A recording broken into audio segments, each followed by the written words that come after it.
Do you know how expensive it is to replace an entry door? This video is how to pre-hang and install your own entry door so you can save yourself a ton of cash. So we picked up this slab door at Lowe's. Slab just refers to that there's no holes drilled in it for hardware, no mortises for hinges. The first thing I do when hanging a door is mortise in the hinges. By doing that, I'm able to judge exactly what the size of the headpiece as well as the threshold should be. So I recommend that you get a hinge mortise template. Some you can buy that do one hinge at a time. Some you can buy that do all three without having to change the setup. This is always going to be my go-to because I set it one time and my hinges are always sure to work out properly. When you use a hinge mortising template, you're going to also need to have a router and have a router template bit. A template routing bit has a bearing that's slightly larger than the cutting surface of the router bit. And that's to ensure that you don't cut into your template. Setting up the router for the proper depth for your hinges is absolutely crucial. And that's because when you mortise in these hinges, you want to make sure that you can just barely feel the top of the hinge protrude or be proud of this edge here. So it's going to be just slightly taller than this edge. To set up the perfect depth, take your router template and place it on top of your router.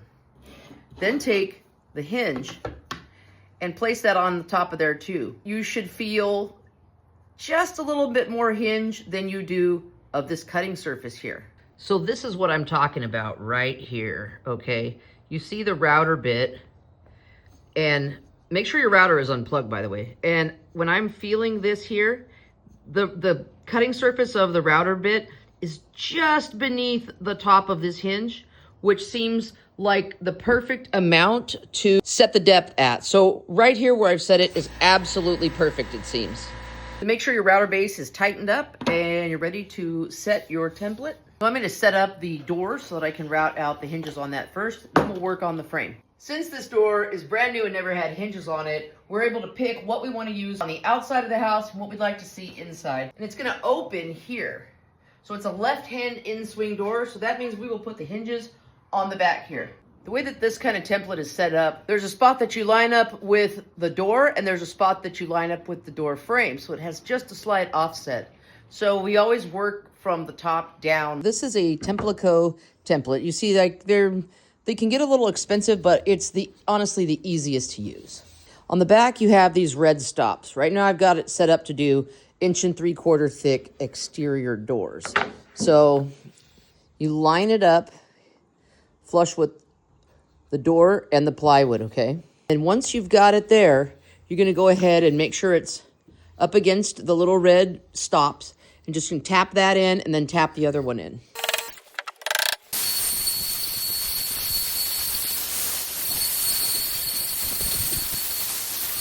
Now we can remove the template. Now we have all of our hinge mortises ready to set up for the hinges. But if you'll notice, these mortises are slightly radiused and we want to put on square hinges. So we get our squaring chisel. With one whack of the hammer on this square chisel, we're able to perfectly square off these corners. See this? It came out nice and square, ready for our hinges. When you go to screw in your hinges, make sure that you pre-drill. Whether you use a drill bit or you use something like this, a self-centering drill bit, it's an important step to make sure that you don't crack the wood.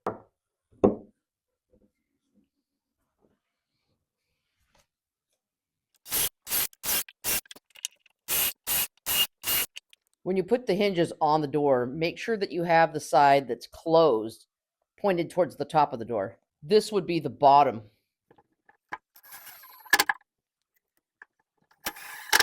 If you remember when we set up our router, we wanted to make sure that the hinge stuck up from the surface of the door just a tiny, tiny bit. Now, the reason for that is that the hinge can fully open and shut without binding on itself. Now we've got a mortise for the hinges on the jamb itself.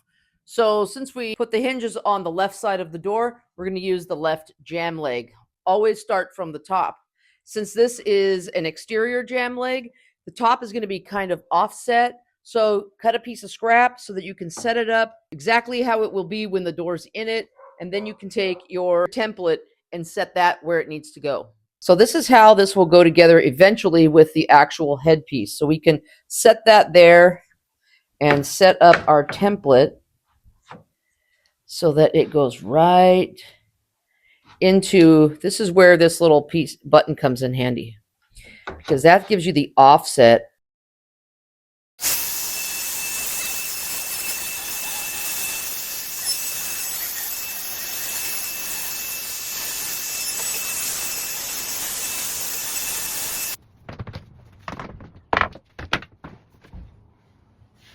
You ever seen one of these?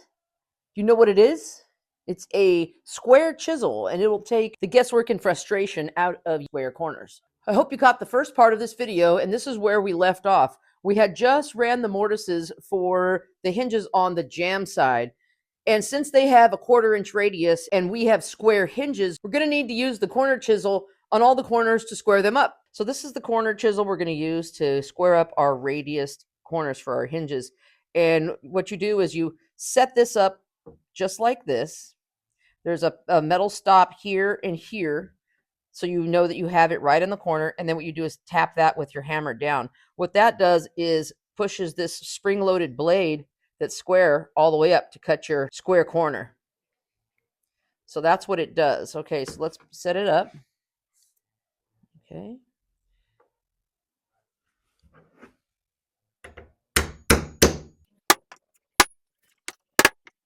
Now we can take the door, put it up onto the table, and set it up so that we can attach this jamb leg to the hinges that we put on the door. Make sure when you put the screws into your hinges on the door or on the jamb side that you're always using a self-centering drill bit, which is also called a VIX bit, or you could use just a standard drill bit. You just have to really make sure you get it in the center of that hole so that the door hangs properly.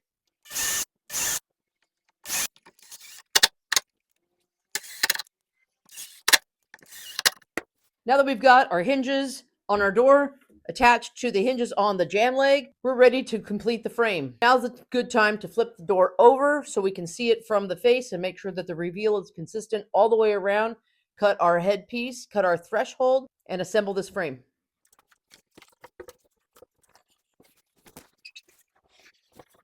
What I did was flip the door over, set this other leg temporarily in place so that I could measure between the two where the headpiece of the frame will sit, while also maintaining the 1/8 inch gap we have along this jamb leg and this edge of the door, and making sure it's consistent here along this jamb leg and this side of the door. So we'll just take a quick measurement,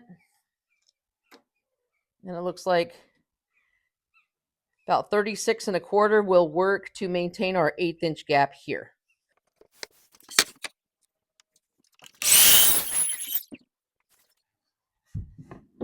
All right, now we have a nice 1/8 of an inch, matches what we have here and on the other side of the jamb. So at this point, I like to screw the top of the jamb together so that I know that it's set, and I can put a spacer in here to get my threshold set where it needs to be and installed as well. You can always unscrew these if you need to take the frame apart. So now we're ready to put in a threshold, which is this here, that's going to be the bottom of the frame for the door. We can't just put it in yet because our jamb legs are still too long.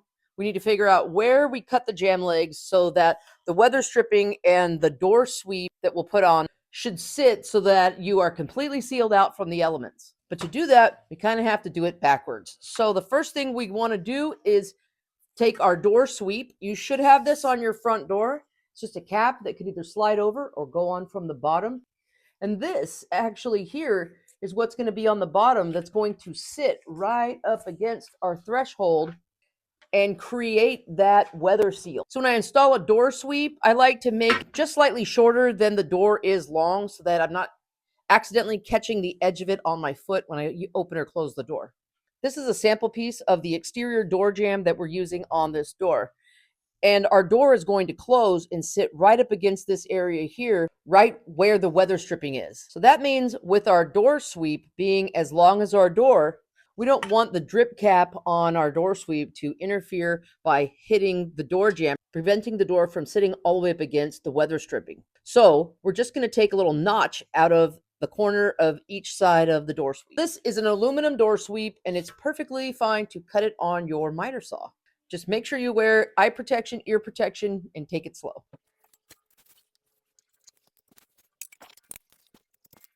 By putting tape on the area, you can really see your pencil marks, especially on something dark like this. So I notched out the spots that will avoid hitting the front of the jamb right where the Q-Lon or the weather stripping is going to go. So what you want to do to set everything up properly is slide in this piece of weather stripping. We don't have to screw this in just yet, but we do need to attach it and make sure it's snug on the door so we can see exactly where we need to cut these jamb legs and then put in the threshold.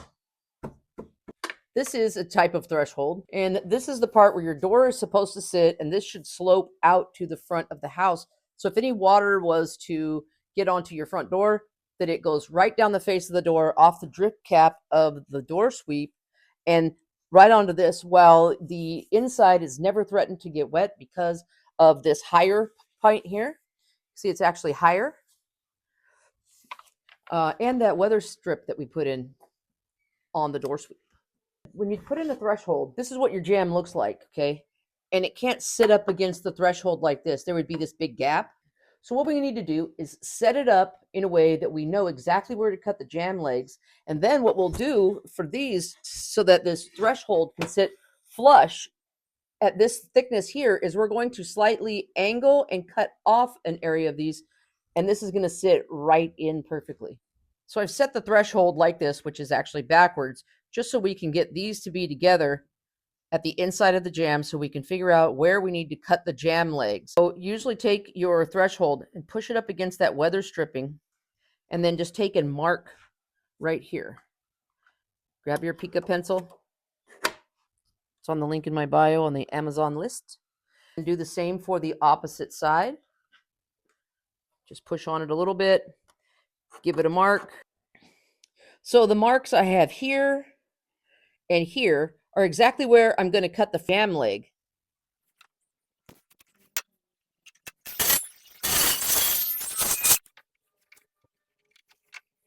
So now what we need to do is notch out this part here of the jamb to accommodate this part of the threshold. To do that, set it right on top, exactly flush with the bottom, and then we're going to mark that.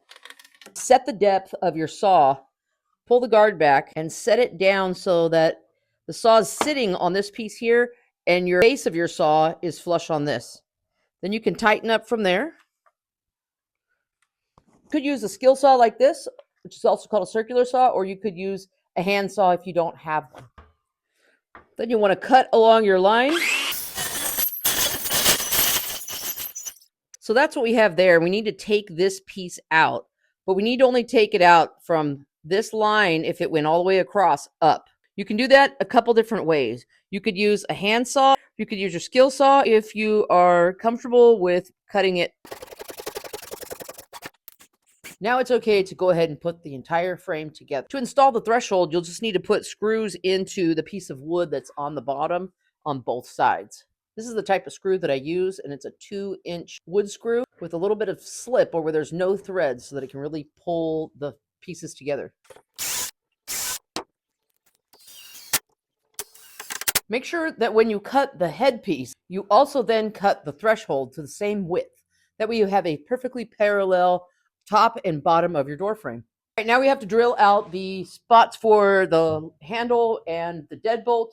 You can do that with any type of jig that you like. It could be very inexpensive, cheap one from the box store, or even up to a professional jig.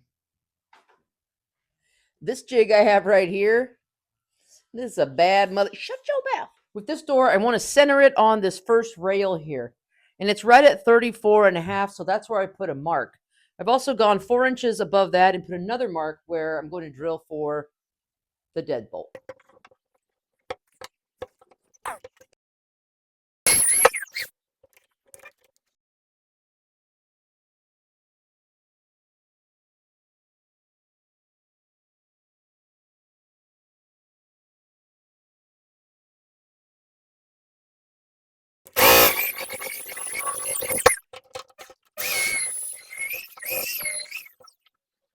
Now that the holes for the lock set and the deadbolt are drilled, now it's time to determine if you want to use one of these type of plates to go on the edge of the door that you mortise in and screw on, or if you bought a lock set that has this sleeve here, you can actually just install these right into the hole that's already drilled and not have to mortise anything, which is what I'm going to do. But first, before we install the lock set, we're going to put the door back on the frame and mark the side on the jamb exactly where we're going to mortise in the strike plates.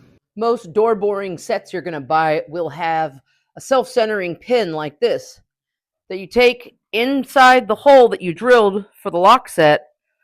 And what you'll do is put the frame over exactly where the door is going to sit, and then you'll take and push this against it, and it'll leave a little indentation at the center of this guide, and that's right at the center of where you need to drill on the jamb side, which will in turn show you where you need to mortise. What I like to do is put a little spacer here so that I know that my gap is consistent, so I get that drill hole right exactly where it needs to be. Tied up against there. When you set this down, the jamb is going to sit right on your door. But you need to make sure that this gap is consistent all the way around. So cut yourself a spacer so that whatever the space is there between the door and the edge of the jamb, you can also lift this up and set it on there so you've got your center of hole in the right position.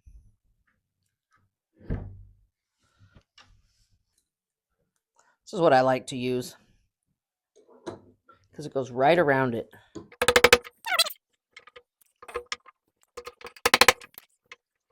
All right, so these are our two spots, and they're going to go just like this with the deadbolt here, and then the latch just like this.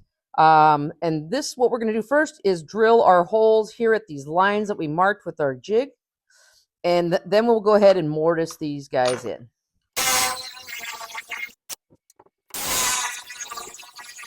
Now that I have my holes drilled, I'm ready to put the template on and mortise out the spot for the strike plate for both the lock set and the deadbolt.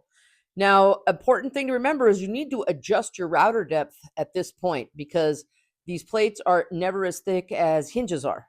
Where you can set it up the same way we set up the template for the hinges.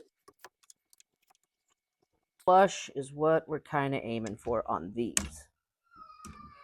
So I will do a sample first.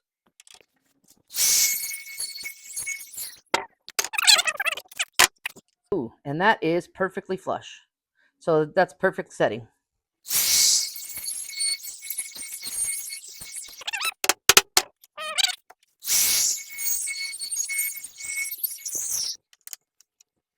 Usually on these, the deadbolt plate is slightly thicker. It's okay to leave it out just a little bit as long as it doesn't interfere with your door. Otherwise, adjust your router. Now we just need to pilot these holes and we can drill the screws in. And then later we'll be able to set these screws here when we install it because those are going to be some real nice long screws to make this jamb and lock set really secure.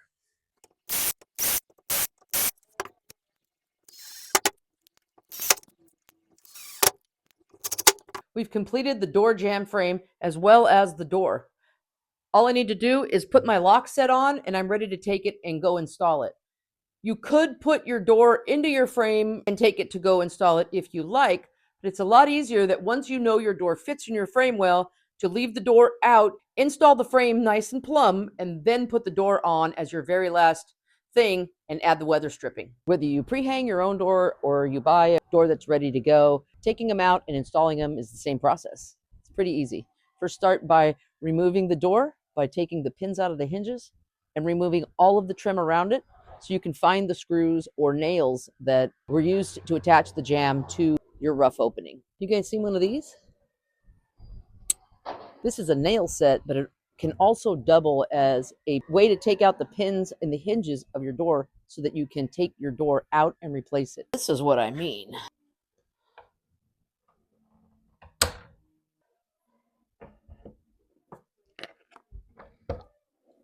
That easy. One tool.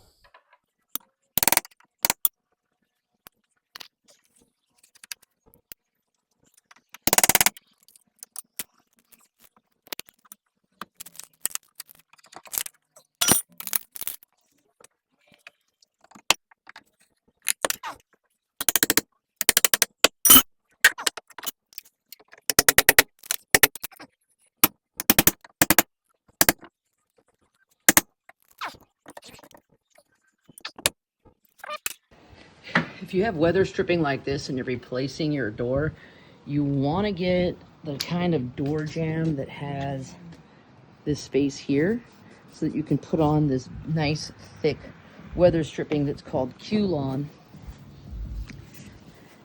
where this goes in that little hole and then your door literally closes up against this. It's super effective in keeping out air. If it doesn't come out willingly, don't be afraid to cut it and yank it out.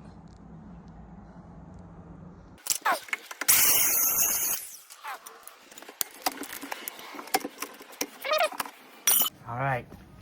I'm always interested to see what's under these jambs, these thresholds, actually. Ew. So we'll, out. So we'll clean this up and put the new door in.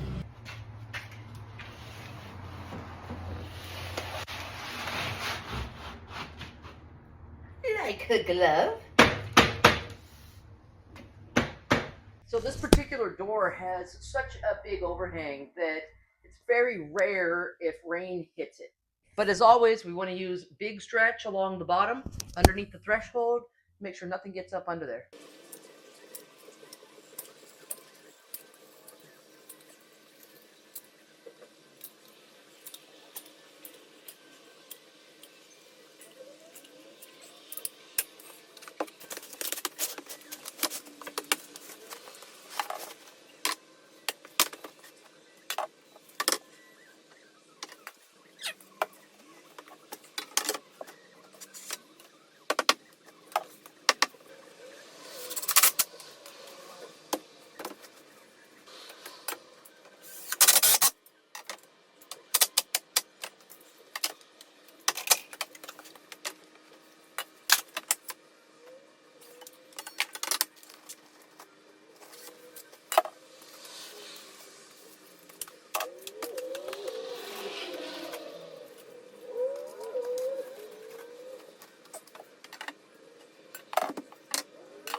After you put the caulking down underneath the threshold, then you're going to want to square and plumb up the jamb.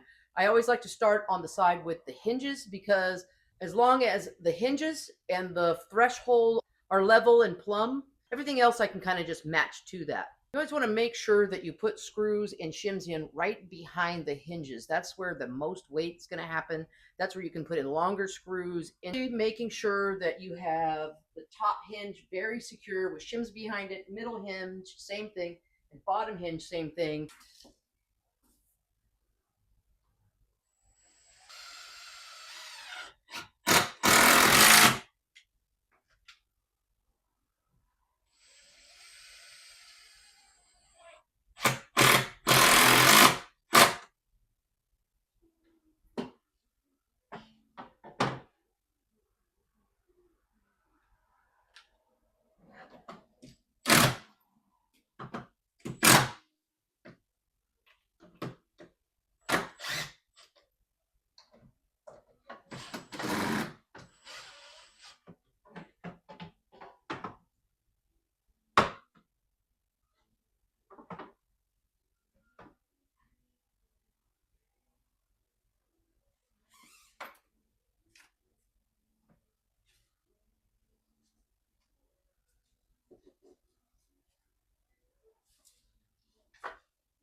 So after you've got everything plumb and level, there should just be no gap all the way up and down between your level and the jamb. Look at that. No daylight coming through anywhere.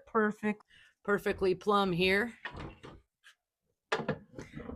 Perfectly plumb here. We have the threshold is nice and level, which in turn creates the top of the jamb being level. Or should, unless there's something really off about your jamb.